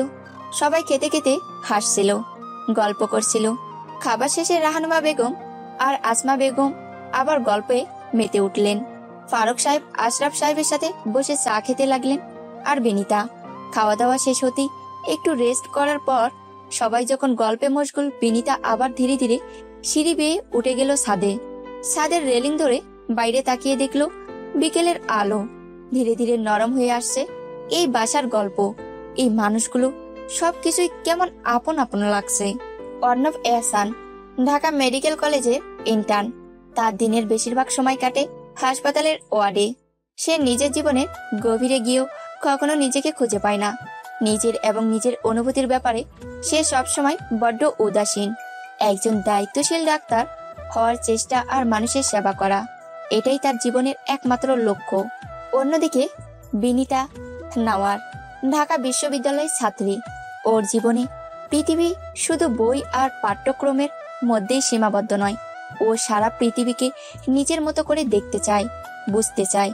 ভার্সিটিতে বন্ধুদের সাথে আড্ডা, ক্যাম্পাসের সবুজ পাতার নিচে একাকী বসিয়ে প্রকৃতিকে অনুভব করা, অথবা কোনো এক ঝিম ধরা দুপুরে মোটা উপন্যাসের বইয়ের পাতায় ডুবে যাওয়া, এসবই স্বস্তি খুঁজে পাওয়ার হৃদয়। পৃথিবীর জটিলতাকে সবসময় অপেক্ষা করতে চেষ্টা করে মেয়েটা। এই দুই ভিন্ন পৃথিবীর মানুষের যেদিন প্রথম দেখা হয়েছিল টিএসসির এক ছোট্ট চায়ের দোকানে, অর্ণব সেদিন বেগুনি শাড়ি পরা কাজল চোখের সাধারণ মেয়েটির মাঝে আবিষ্কার করেছিল অসাধারণ কিছু। কিন্তু বরাবরই ও নিজের অনুভূতির প্রতি উদাসীন। তাই পরের বারও যখন বিনিতার হৃদস্পন্দন শুনে অনুভব করেছিল ভিতরের উথাল পাতাল, তখনও বরাবরের মতোই অপেক্ষা করেছে নিজের অনুভূতিকে। বিনিতা আজকে হলে ফিরেছে। বাসা থেকে নিয়ে এসেছে কিছু উপন্যাসের বই। আগে যেগুলো ছিল সেগুলো পড়া শেষ, সেগুলো বাসায় রেখে যেগুলো পড়া হয়নি সেগুলো নিয়ে এসেছে। রূপন্তী এখনো হলে ফেরেনি। ওর অন্যান্য বন্ধুরা হলে থাকে না। পাশের বেডের রিমি আপুও বাড়িতে গেছে, এখনো ফেরেনি। দুপুরের দিকে একা একা বসে থেকে বোর হচ্ছিল ও, তাই একটা মোটা বই খুলে ডুবে গেল উপন্যাসের পাতায়। আজ ক্লাসে কি যে কাণ্ড হলো! অজানা রহস্য ফাঁস করতে যাওয়ার মতো নাটকীয় ভঙ্গিতে বলে উঠল তুহিন। কি হলো আবার? রাহাত চায়ের কাপ নামিয়ে কৌতূহলী চোখে তাকালো। বিশাল নাটক। আমাদের পাশের সারির হিমেলও হঠাৎ ক্লাসের মাঝখানে উঠে দাঁড়িয়ে নিষাদকে সরাসরি প্রপোজ করে দিল। কি সত্যি? মিথিলা বিস্ময়ে চোখ বড় বড় করে ফেলল। হ্যাঁ রে, পুরো ক্লাস কয়েক সেকেন্ডের জন্য পিন পতন নীরবতা। তারপর নিষাদ কিছু বলল? বিনিতা আগ্রহ নিয়ে জিজ্ঞেস করলো। ও বলার সুযোগই পায়নি। ঠিক তখনই স্যার এসে বললেন, ব্যাস মূর্তির সব শেষ। হিমেল তো একেবারে লাল হয়ে গিয়েছিল। এই কথায় সবাই একসঙ্গে হেসে উঠল। হাসাহাসির মাঝেই রূপন্তী হঠাৎ একটু চুপ হয়ে গেল, যেন কোথায় হারিয়ে গেল মুহূর্তের জন্য। বিনিতা খেয়াল করলো প্রথমে। এই যে মিস রূপন্তী, হঠাৎ করে এমন ভাবুক হয়ে গেলেন কেন? রূপন্তী চমকে উঠল বিনিতার করা এমন সম্বোধনে। কিছু না, এমনি। এমনি না, কিছু একটা তো নিশ্চয়ই চলছে। মিথিলা সন্দেহজনক দৃষ্টিতে তাকালো। তুই আমাদের থেকে কিছু লুকাচ্ছিস? রাতও যোগ দিল মিথিলার সাথে। রূপন্তী এবার ধরা পড়ে যাওয়া লুকাতে তাড়াতাড়ি বলে উঠল, ধুর, তোরা সবসময় এমন সন্দেহ করিস কেন? তুহিন হাসলো। সন্দেহ নয়, নিশ্চিত। তোর চোখ দেখে বোঝা যাচ্ছে। রূপন্তী চায়ের কাপের দিকে মনোযোগ দিল, কিন্তু গালের লাল আভাটা লুকাতে পারল না। এই যে কিছু একটা তো আছেই। মিথিলা উত্তেজিত গলায় বলল। রূপন্তী কিছু না বলে চায়ের কাপের দিকে তাকিয়ে লাজুক হাসলো। ওর এই হাসি দেখে সবাই হৈ হৈ করে উঠল এবার। তারপর ওকে চেপে ধরে ওর পেট থেকে বের করে ফেললো লুকানো প্রেমের খবর। ঢাকা মেডিকেলের ওই শাফিন? বিনিতা এবার সরাসরি জিজ্ঞেস করলো ওকে। এক মুহূর্তের জন্য যেন নিস্তব্ধ হয়ে গেল চারপাশ। রূপন্তী চমকে তাকালো বিনিতার দিকে, যেন পুরোপুরি ভাবে ধরা পড়ে গেছে ও। বাকিরা বিস্ময় নিয়ে তাকিয়ে রইল ওদের দিকে। মানে তুই জানতিস? মিথিলা অবাক হয়ে বলল। বিনিতা হাসলো। আরো আগেই আন্দাজ করেছিলাম, কিন্তু তোর মুখ থেকে শোনার অপেক্ষায় ছিলাম। রূপন্তী এক মুহূর্ত চোখ ছোট করে বিনিতার দিকে তাকালো, তারপর নিঃশ্বাস ফেলে বলল, আমি জানতাম তুই ঠিক টের পেয়ে যাবি। মিথিলা চায়ের কাপ হাতে নিয়ে নাটকীয় ভঙ্গিতে বলল, আর এতদিন আমরা কিছু বুঝিনি। তুহিন গম্ভীর মুখে বলল, আচ্ছা, তাহলে আমাদের বলা হয়নি কেন? রূপন্তী একটু হেসে বলল, আরে তোদের বলার জন্য একটা পারফেক্ট সময় খুঁজছিলাম। রাহাত ভ্রু উঁচিয়ে বলল, ওহ, পারফেক্ট সময়? তা আমাদের বাদ দিয়ে কতদূর এগিয়েছে? রূপন্তী চায়ের কাপটা দু হাতে ধরে নিয়ে বলল, উফ, তোরা থামবি? একদম গোয়েন্দাদের মতো জেরা করছিস। তাহলে আমরা এবার তোর বিয়ে খাওয়ার প্ল্যান করব। তুহিন হাসতে হাসতে বলল। রূপন্তী একরকম কাঁদো কাঁদো মুখে বলল, উফ, তোরা থামবি না, তাই না? সবাই হেসে উঠল। হাসি ঠাট্টা সবাই হেসে উঠল। হাসি ঠাট্টায় জমে উঠল বিকেলের আড্ডাটা। চায়ের কাপের ধোঁয়া ধীরে ধীরে মিলিয়ে যেতে লাগলো বাতাসে। বিকেল গড়িয়ে সন্ধ্যা নামার মুহূর্তে বাতাসে বাতাসে ঠান্ডা ঠান্ডা ভাব। হাসপাতাল থেকে বের হয়ে অর্ণব ক্লান্ত হয়ে হাঁটছিল। ইন্টার্নশিপের চাপ কম নয়, দিনের পর দিন একঘেয়ে শিডিউল, রোগী সামলানো, সিনিয়রদের নির্দেশ মেনে চলা, এসবের মধ্যে নিজের ব্যক্তিগত অনুভূতির জন্য সময় রাখা যেন বিলাসিতা। আজকের দিনটা ছিল অন্য দিনের মতোই, কিন্তু এক জায়গায় এসে যেন আলাদা হয়ে গেল। হসপিটাল থেকে অর্ণবের বাসার দূরত্ব খুব বেশি নয়, তাই হেঁটে হেঁটেই বাসায় ফিরছিল ও। ওর বাসা আর হাসপাতালের মাঝখানে একটা পার্ক আছে, সেই পার্কের পাশ দিয়ে হেঁটে যাচ্ছিল অর্ণব। পরিকল্পনা ছিল সরাসরি বাসায় চলে যাবে, কিন্তু হঠাৎই চোখে পড়ল স্বল্প চেনা এক অবয়ব। বিনিতা পার্কের একটা বেঞ্চে একা বসে আছে, সামনে একটা বই খুলে রেখেছে, কিন্তু পড়ার দিকে মন নেই। মাঝে মাঝে আকাশের দিকে তাকাচ্ছে, কখনো বা উদাস ভঙ্গিতে চোখ রাখছে লেকের পানিতে। অর্ণব খানিকক্ষণ দাঁড়িয়ে থাকলো, যাবে কি যাবে না, তারপর দ্বিধা কাটিয়ে এগিয়ে গেল বেঞ্চের কাছাকাছি। বইটা কি বলছে? অর্ণব হালকা কৌতুকের সুরে জিজ্ঞেস করলো। চমকে তাকালো বিনিতা, দেখলো অর্ণব ওর বেঞ্চের পাশে এসে দাঁড়িয়েছে। কিছুক্ষণ তাকিয়ে রইল, যেন বাস্তবে ফিরছে ধীরে ধীরে। বইটা বন্ধ করে অর্ণবের দিকে তাকিয়ে অবাক হলো, তারপর মুখে হাসি টেনে বলল, আপনি এখানে বসুন। বেঞ্চের এক পাশে চেপে জায়গা করে দিল। এদিক দিয়ে যাচ্ছিলাম, হঠাৎ পার্কের দিকে চোখ পড়তে পেছন থেকে আপনাকে দেখে মনে হলো চেনা কেউ। তারপর কাছে এসে দেখি আপনি। ও বিনিতার ছোট্ট উত্তর। তারপর বললেন না বইটা কি বলছে? অর্ণবের গলার কৌতুকের সুরটা আবার ফিরে এসেছে। বিনিতা এক পলক তাকালো অর্ণবের দিকে। ওর গাঢ় বাদামি চোখের দৃষ্টিতে যেন একটা অদ্ভুত মাদকতা আছে। ওই গভীর চোখ দুটো বিনিতাকে পরোক্ষভাবে আকর্ষণ করছে সেই প্রথম দিন থেকে। অর্ণবের উচ্চতা 6 ফুটের কাছাকাছি, সুটাম গরম ত্বক, উজ্জ্বল শ্যামলা, গায়ে ডার্ক নেভি ব্লু রঙের শার্ট, হাতে এপ্রন। হসপিটাল থেকে যে সরাসরি এখানে এসেছে তা বেশ বোঝা যাচ্ছে। এক পলকেই যেন বিনিতা সবকিছু পর্যবেক্ষণ করে ফেললো। তারপর চোখ সরিয়ে নিয়ে বলল, বই তো অনেক কিছুই বলছে, আমিই শুনছি না ঠিক মতো। অর্ণব হেসে বলল, তাহলে বইয়ের দোষ নেই, সমস্যাটা মনোযোগে। বিনিতা একটু হাসলো, তারপর বইটা খুলে পাতা উল্টাতে উল্টাতে বলল, আপনি হঠাৎ এইদিকে? মেডিকেলে পড়াশোনার এত ব্যস্ততা সামলে লেক পাড়ে ঘুরে বেড়ানোর সময় পান না? আজ একটু সময় পেয়েছে, এদিক দিয়ে হাঁটতে হাঁটতে বাসায় ফিরছিলাম।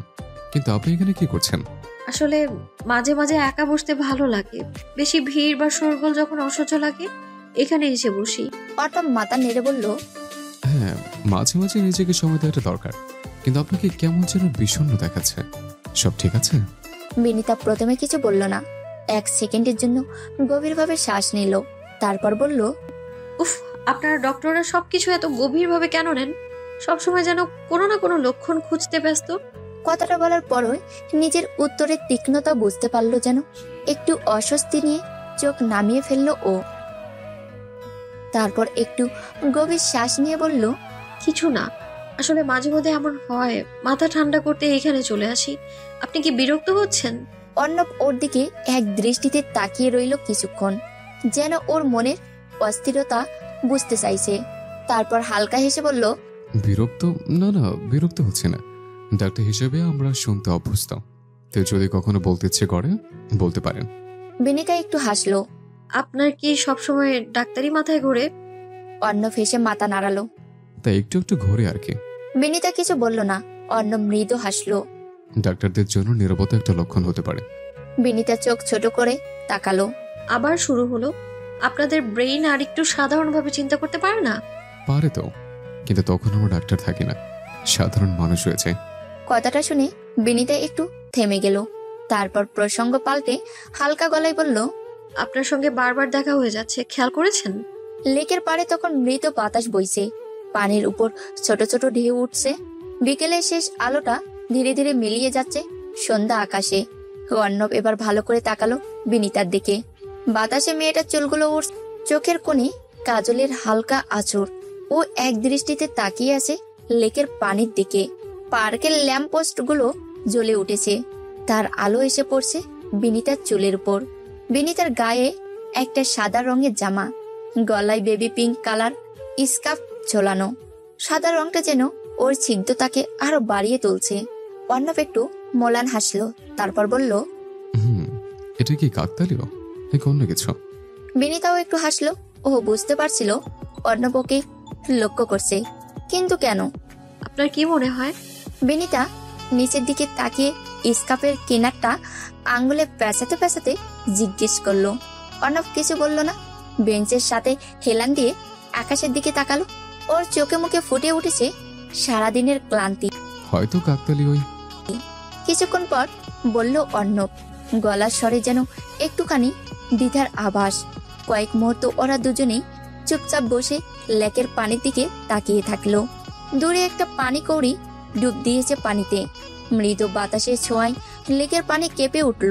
নীরবতা ভেঙে বিনিতা হঠাৎ বলল, কবিতা শুনবেন? অর্ণব অবাক হলো। ওর চোখে দেখা দিল কৌতূহল। শুনতে পারি। বিনিতা ধীর গলায় আবৃত্তি শুরু করলো। আমাকে খুঁজো না তুমি বহুদিন, কতদিন আমিও তোমাকে খুঁজি না গো। এক নক্ষত্রের নিচে তবু একই আলো, পৃথিবীর পাড়ে আমরা দুজনে আছি। পৃথিবীর পুরনো পথের রেখা হয়ে যায় ক্ষয়, প্রেম ধীরে মুছে যায়, নক্ষত্রেরও একদিন মরে যেতে হয়, হয় নাকি? অর্ণব মুগ্ধ হয়ে শুনছিল। সন্ধ্যার আধো আধো আলোতে বিনিতার কণ্ঠ কেমন মায়াময় শোনাচ্ছে। বিনিতা কবিতা শেষ করলো। শেষের দিকে একটু ধীর হয়ে এলো ওর কণ্ঠ, যেন ও হারিয়ে গেছে কবিতার ভেতর। কিছুক্ষণ চুপ থাকার পর বিনিতা হাসলো। জীবনানন্দের কবিতায় একটা বিষণ্ণতার ছোঁয়া আছে, কেন যেন এই বিষণ্ণতাটা আমায় খুব টানে। অর্ণব তাকিয়ে রইল ওর দিকে। ওর চোখে তখনও মুগ্ধতার রেশ। বিনিতা এক মুহূর্ত তাকালো অর্ণবের দিকে, তারপর বলল, আপনি কবিতা পড়েন? অর্ণব হেসে বলল, পড়ি না, তবে আপনাকে শুনতে ভালো লাগছিল। বিনিতা হাসলো। কবিতার জগতে কি শুধুই বিষণ্ণতা? অর্ণব জিজ্ঞেস করলো। না, অনেক কিছু আছে, কখনো প্রেম, কখনো বৃষ্টি, কখনো নিঃসঙ্গতা। কবিতা তো আমাদের অনুভূতির গল্প বলে। অর্ণব মাথা নেড়ে বলল, তাহলে কবিতা শুধু শব্দের মালা নয়, অনুভূতি প্রকাশের ভাষা। হ্যাঁ। অর্ণব কিছুক্ষণ চুপ থেকে বলল, আপনার সাথে আজকের এই ছোট্ট আলাপটা ভালোই লেগেছে। বিনিতা কিছুক্ষণ চুপ করে থাকে, তারপর ওর চোখের কোণে একটি ছোট্ট মিষ্টি হাসি ফুটে উঠল। কোনো উত্তর না দিয়ে স্কার্ফটা একটু ঠিক করে নিল ও। তারপর ওর কোলের উপর থাকা বন্ধ বইটা ব্যাগে ঢুকিয়ে গুছিয়ে নিতে নিতে বলল, তাহলে আসি, আবার দেখা হবে নিশ্চয়ই। অর্ণব এক মুহূর্ত চুপ থেকে বলল, নিশ্চয়ই, ভালো থাকবেন। বিনিতা একবার পিছন ফিরে তাকিয়ে হালকা হাসলো, তারপর ধীর পায়ে হাঁটতে শুরু করলো। বাতাসে ওর চুল এলোমেলো হয়ে গেছে। অর্ণব বসে রইল কিছুক্ষণ, যতক্ষণ পর্যন্ত লেকের পানিতে মিশে যাচ্ছিল সূর্যাস্তের শেষ আলো। বাসায় ফিরে অর্ণব নিজেকে বেশ অদ্ভুতভাবে আবিষ্কার করলো। সারাদিনের পরিহিত কাপড় এখনো ওর গায়ে, হাতের অ্যাপ্রনটা বিছানায় ছুঁড়ে ফেলে বিছানার পাশে থাকা সোফায় বসে খোলা জানালা দিয়ে বাইরে তাকিয়ে রইল ও। কিন্তু মন পড়ে আছে বিকেলে সেই লেকের পাড়ে। কিভাবে যেন ওর মন পুরোপুরি বিনিতাই আটকে যাচ্ছে। সাপিন বাসায় ফিরেছে কি ফেরেনি তাও জানতে ইচ্ছে করছে না এই মুহূর্তে। লেকের পাড়ে কাটানো বিকেলের প্রতিটি মুহূর্ত যেন মনে ফিরে আসছে বারবার। বিকেলের ছিগ্ধ আলো, লেকের শান্ত পানি আর বিনিতার কণ্ঠস্বর।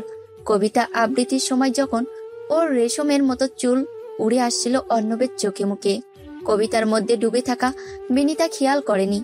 সে সময় ওর গভীর চোখ দুটো সবকিছু মিলেমিশে এক অদ্ভুত আবেশ তৈরি করছে ওর মনে। অর্ণব উঠে গিয়ে জানালার পাশে দাঁড়ালো। দেখলো রাতের আলো ঝলমল ব্যস্ত নগরী। মানুষ চলছে তো চলছেই, কারো যেন থামবার ফসরত নেই। তার মাঝে অর্ণব আটকে আছে শেষ বিকেলের দেখা সেই কাজল কালো চোখ দুটোতে আর ওই মোহবিষ্ট কণ্ঠস্বরে। বিনিতাকে যেদিন প্রথম দেখেছিল অর্ণব, সেদিনও এমনই এক শেষ বিকেলে ছিল। সেদিনও কাজলের আসর ছিল ওই চোখ দুটোতে। পরনে ছিল বেগুনি শাড়ি, অবিন্যস্ত চুলগুলো ছিল বেনুনিতে গাঁথা। অর্ণবের চোখ আটকে গিয়েছিল ওর দিকে। সাদামাটা শ্বাস, এক অদ্ভুত সারল্য মাখা ছিল ওর চোখে মুখে। সেদিন ওদের কোনো কথা হয়নি, কিন্তু অর্ণবের মনে হয়েছিল এমন শিরা শক্ত গভীর চোখ ও আগে কখনো দেখেনি। কি আছে ওই চোখ দুটোতে? সেদিনই ওর মনে হয়েছিল মেয়েটা যেন অন্যরকম। আজ এতদিন পর আবার সেই বিকেল, সেই চোখ, সব যেন নতুন করে ফিরে এলো। হঠাৎই নিজের ভাবনার মধ্যে খেয়াল হলো ওর। আমি কি মেয়েটার কথা বেশি ভাবছি না? নিজের প্রশ্নে নিজেই থমকে গেল ছেলেটা। একটা অদ্ভুত অস্বস্তি ছড়িয়ে পড়ল পুরো মন জুড়ে। এটা কি প্রথম ভালো লাগার অনুভূতি? নয়তো এতদিন ধরে চেনা শহরের রাত আজ হঠাৎ করে এত অচেনা লাগছে কেন? অর্ণব ফিরে এসে বিছানায় শুয়ে চোখ বন্ধ করলো। বিনিতার হাসিটা আবার চোখের সামনে ভেসে উঠেছে। শেষ বিকেলের মায়াময় আলোতে মোড়ানো সেই হাসিটা অর্ণবের ভিতরে এক অদ্ভুত অনুভূতি তৈরি করলো বোধহয়।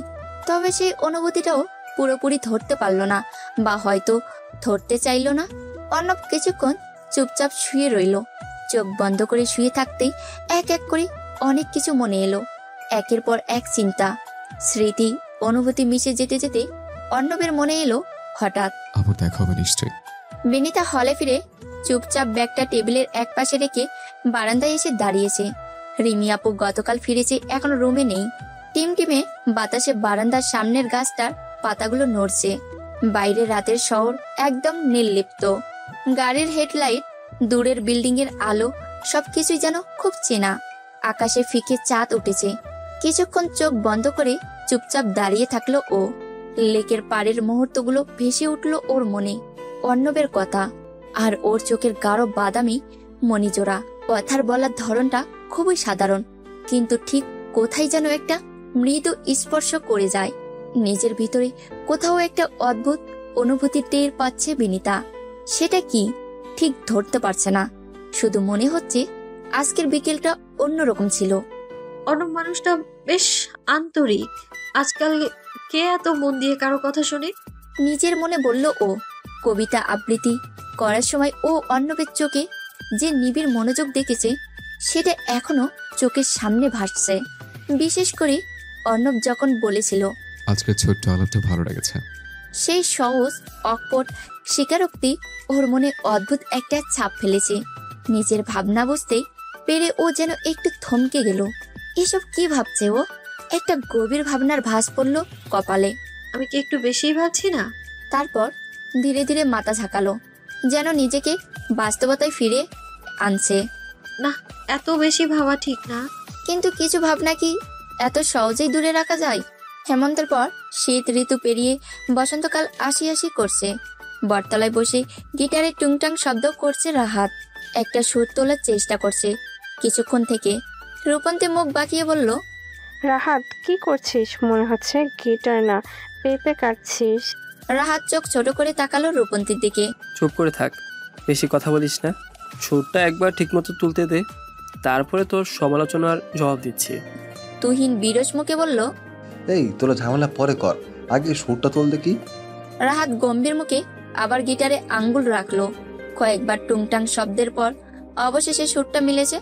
রাহাত মাথা ঝাঁকিয়ে বলল, হয়েছে দেখলি, এখন রেডি হ, বটতলায় আজকে কনসার্ট হবে। বিনিতা হেসে বলল, এবার তাহলে গান ধর, দেখি কনসার্ট কেমন জমে।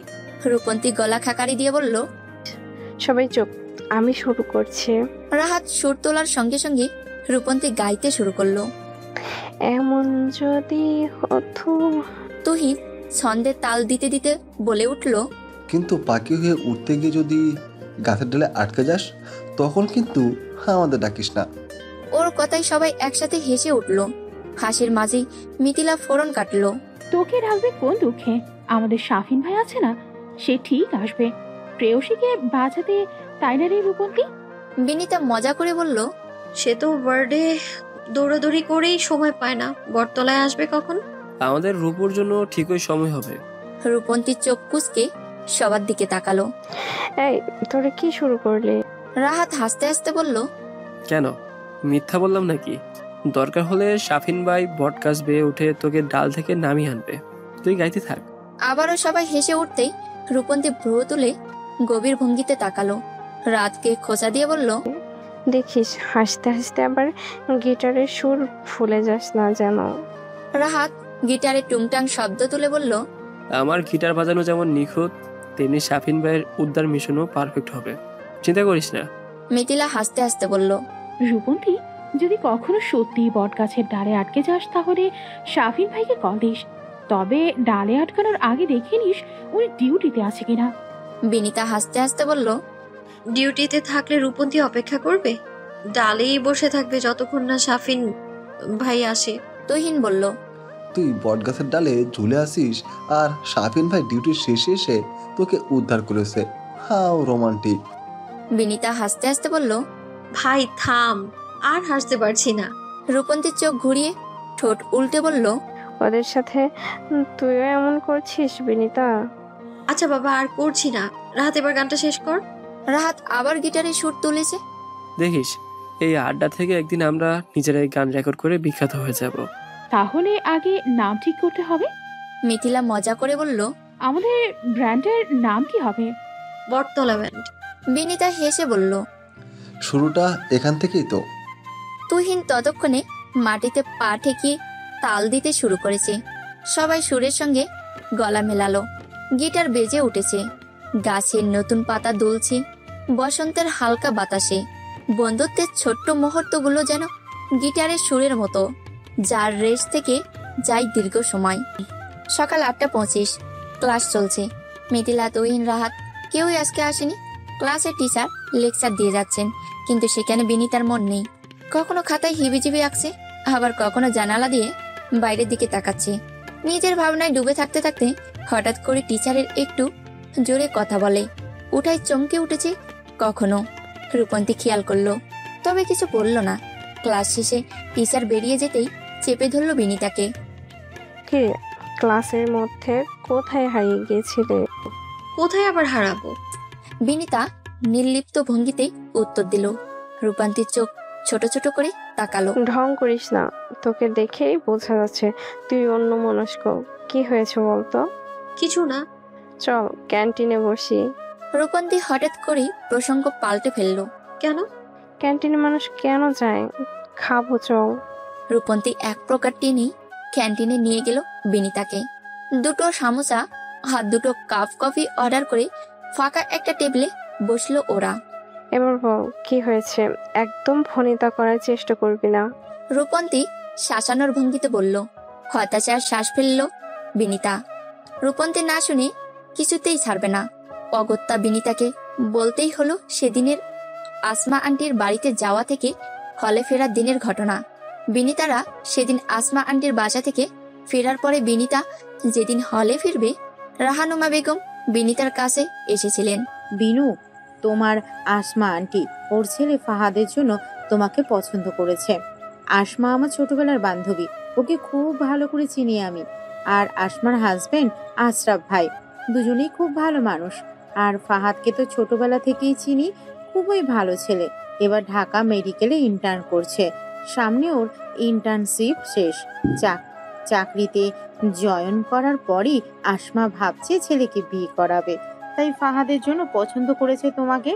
মা, আমি এখনই এগুলো নিয়ে ভাবতে চাইছি না। অবাক হয়ে তাকালো বিনিতা। এখনই কোথায়? ফাহাদের ইন্টার্নশিপ শেষ হোক, হাতে তো সময় আছেই। এ কথা বলে রাহানুমা বেগম বেরিয়ে গিয়েছেন বিনিতার ঘর থেকে। মা চলে গেলে ঘরের দরজাটা লাগিয়ে বিনিতা এসে দাঁড়িয়েছে ওর ঘরের সাথে লাগানো ছোট্ট বারান্দাটায়। বারান্দাটা ওর স্বস্তির জায়গা।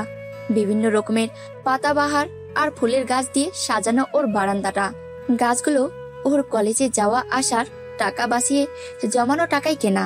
কলেজে পড়ার সময় পর্যন্ত বিনিতা যখন বাসায় ছিল, মন খারাপ কিংবা আনন্দ, বিনিতা চলে আসতো এই বারান্দাটায়। এখান থেকে এক টুকরো আকাশ দেখা যায়। রাতের বেলা ওদের বাসার সামনে দাঁড়িয়ে থাকা বিল্ডিংটার মাথার উপর দেখা যায় শুকতারা। হলে থাকলে বিনিতা বেশিরভাগ সময় মিস করে এই বারান্দাটায়। সেদিন বিকেলে বিনিতার হলে ফেরার কথা। যাবার আগে বিনিতা যখন রেডি হচ্ছে, রাহনুমা বেগম ফাহাদের নাম্বারটা ধরিয়ে দিয়েছিলেন হাতে। বলেছিলেন, ছেলেটার সাথে কথা বলে দেখো, ছেলেটা ভালো। বিনিতা সেদিন মাকে কিছুই বলেনি, চুপচাপ নাম্বারটা নিয়েছে। তারপর বাবার সাথে বেরিয়েছিল হলে ফেরার উদ্দেশ্যে। আজকে সকালে রাহনুমা বেগম ফোন দিয়েছিলেন মেয়েকে। জিজ্ঞেস করেছেন ফাহাদকে ফোন দিয়েছে কিনা। মাকে মিথ্যে বলেছে বিনিতা। কিছুদিন ধরে ক্লাসের চাপ যাচ্ছে আম্মু, সময় পাইনি। তাহলে একটু ফ্রি হয়ে ফোন করো। আচ্ছা। কথা না বাড়িয়ে ফোন রেখে দিয়েছে ও। সেই থেকে কিছুটা অন্যমনস্ক ভাবনায় ডুবে গেছে বিনিতা। নাম্বারটা আছে? না, সেদিন বাসা থেকে বের হয়ে ফেলে দিয়েছি। তুই কি আসলে ফোন করতে চাইছিস নাকি? ব্রোকসকে বিনিতা জিজ্ঞেস করলো। না, এমনি জিজ্ঞেস করছি। আমি ভাবছি যেহেতু ঢাকা মেডিকেলে ইন্টার্নশিপ করছে বোধহয় সাফিনদের ব্যাচের, সাফিনকে কি জিজ্ঞেস করব ফাহাদ নামে কাউকে চেনে কিনা?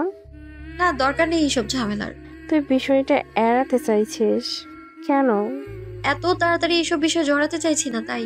রূপন্তী কিছুক্ষণ চুপ করে থাকলো, তারপর কফির কাপ হাতে নিয়ে আস্তে আস্তে বলল, ঠিক আছে এখন না, চাইলে তোর ইচ্ছা, কিন্তু তুই আন্টির সাথে খোলাখুলি কথা বলেছিস।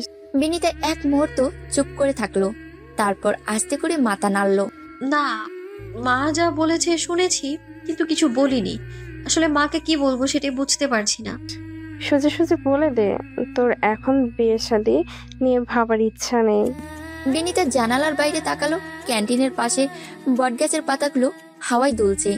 রূপন্তী ঠিকই বলেছে, মায়ের সাথে অন্তত খোলামেলা কথা বলে বোঝানো উচিত যে ও এখনই এসব চাইছে না, কিন্তু কখনো কখনো কিছু ব্যাপারে কথা বলাও যেন কঠিন হয়ে যায়।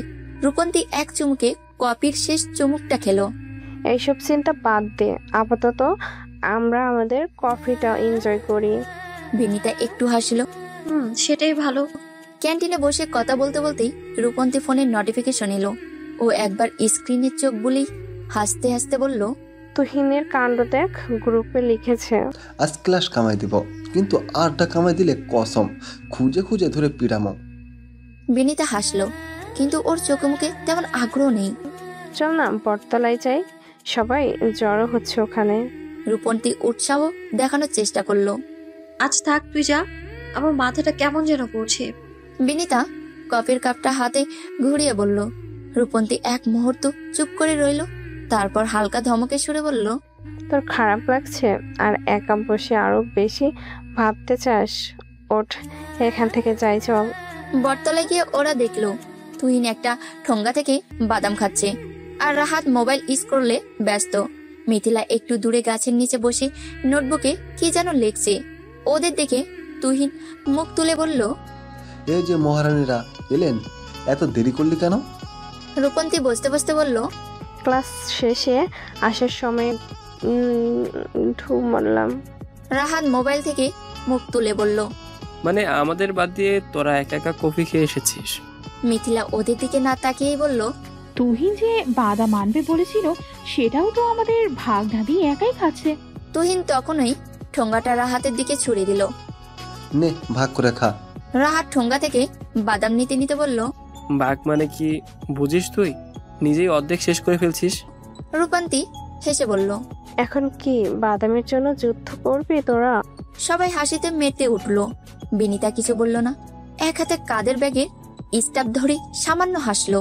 তুহিন খেয়াল করলো, চোখ সরু করে বলল, কি রে বিনু, তোর আজ মুড অফ কেন? রূপন্তী কিছু বলার আগে বিনিতা বলল, না কিছু না, ক্লাসে একটু ঝিমাচ্ছিলাম, টায়ার্ড লাগছে। মিথিলা এবার ওর নোটবুক বন্ধ করে বলল, বসে একটু রিল্যাক্স কর। বিনিতাও আস্তে করে বসে পড়ল। ওর সামনে বাদামের ঠোঙ্গাটা এগিয়ে দিয়ে রাহাত বলল, বাদাম খা। বিনিতা মাথা নেড়ে বলল, এখন যেতে ইচ্ছে করছে না। রূপন্তী বলল, থাক, ওর মুড ভালো নেই, চাপাচাপি করিস না। তুহিন একটু ভ্রু কুঁচকে বলল, আরে বাদামের সাথে মুডের কি সম্পর্ক? খেলে মুড ভালো হয়ে যাবে। রাহাত হেসে বলল, তোর এই বাদামের থিবিকে কোথায় স্বীকৃতি দিল শুনি? মিথিলা তখন হাতের নোটবুক বন্ধ করে বলল, বাদাম বাদ দে, তুই বরং গান ধর, দেখে আস তোর গলার কি অবস্থা। রাহাত গলা খাকারি দিয়ে বলল, এই খটখটে গলায় গান গাইতে পারবো না, কেউ এক কাপ চা খাওয়া। মিথিলা মুস্কি হেসে বলল, চল তপনদার দোকান থেকে খেয়ে আসি। রূপন্তী বিনিতাকে বলল, চল একটু হাঁটলে ভালো লাগবে। বিনিতা মাথা নেড়ে উঠে দাঁড়ালো। আড্ডা চলল হাসি ঠাট্টার মাঝে, কিন্তু ওর মনে কোথাও যেন একটা ঝিম ধরা ভাব থেকেই গেল।